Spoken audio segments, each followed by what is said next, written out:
Hi. నేనైతే ఉసిరికాయ అలాగే అల్లం పచ్చడి పెట్టానండి.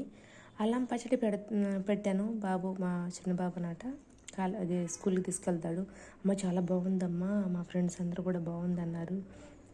తల్లికి ఏంటి, మనం యాక్చువల్గా మదర్స్ ఏమని అనుకుంటామంటే పిల్లలకి టేస్ట్ అదే నచ్చితే చాలు, మన కడుపు నిండిపోయినట్టు అనుకుంటాం కదా. అయితే అల్లం చట్నీ బాగా కుదిరిందనమాట. నాకు అన్నపూర్ణ ఆంటీ గారు చెప్పారు.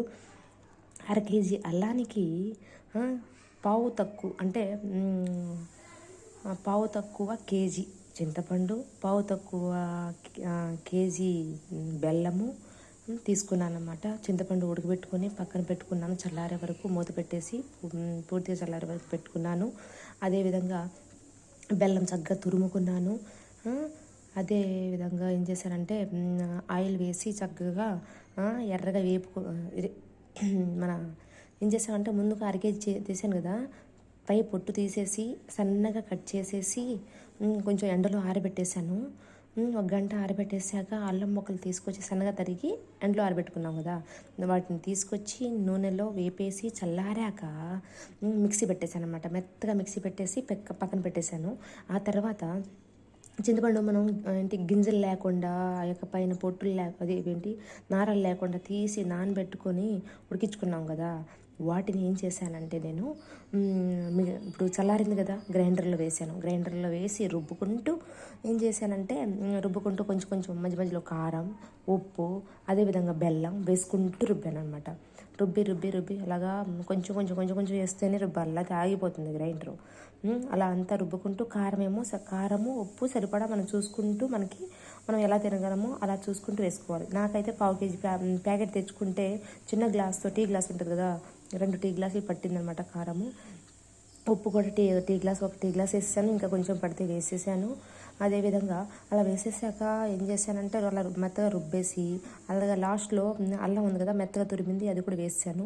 అయితే మెంతి పొడి మనం ముందుగా వేపుకొని ఒక స్పూన్ ఏం చేశానంటే ముందుగా వేపుకొని మిక్సీ పట్టుకున్నది వేసానండి. దాంట్లోనే వేసేసాక ఇలా వేసేసి అన్నీ మెత్తగా రుబ్బేసి లాస్ట్లో తాలింపు కోసం తాలింపు గింజలు, ఎండుమిర్చి, అలాగే కరివేపాకు, అలాగే ఇంగువ ఉంచుకోవాలండి. ఇంగువ వేసి తాలింపు వేసానమాట. తాలింపు వేసేసి చక్కగా మనం అల్లం రుబ్బేటప్పుడు ఒక 4 వెల్లిపాయలు వేసుకోవచ్చండి.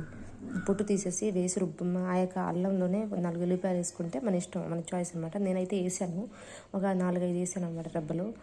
అంతే, పెద్ద కాయలు అయితే కాదు, రెబ్బలు వేసాను అనమాట టేస్ట్ కోసం అని.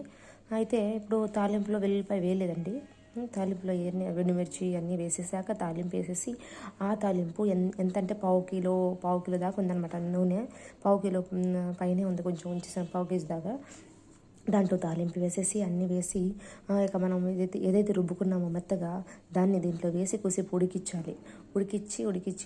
వచ్చేసి చిక్కగానే ఉంది కదా, మనకు సరిపడా ఉంది కదా అనుకొని మనకి లూజ్ అనేది క్వాంటిటీ చూసుకోవాలన్నమాట. కరెక్ట్గానే ఉంది అనుకున్నప్పుడు అంటే ఒక 3-4 నిమిషాలు ఇక ఉడికించాను అనమాట. ఉడికిచ్చేసి ఆపేసి దాన్ని పక్కన పెట్టేయాలన్నమాట. మూత ఏమీ పెట్టకుండా చల్లార్చనివ్వాలి. పూర్తిగా చల్లారాక మనం మధ్య మధ్యలో తిప్పుతూ ఉండొచ్చు, కింద అంటుకోకుండా అనమాట. మనం పొయ్యి మీద పెట్టినప్పుడు తిప్పుతూ ఉంటాం కదా, అలాగే మధ్య మధ్యలో తిప్పుతూ ఉండొచ్చు. అలాగే పూర్తిగా చల్లారాక ఏం చేయాలంటే మన డబ్బాలో సర్వ్ చేసుకోవడమే. చాలా బాగుందండి టేస్ట్ మాత్రం. అల్లం చట్నీ సూపర్గా కుదిరింది, అందరికీ నచ్చింది. Thank you.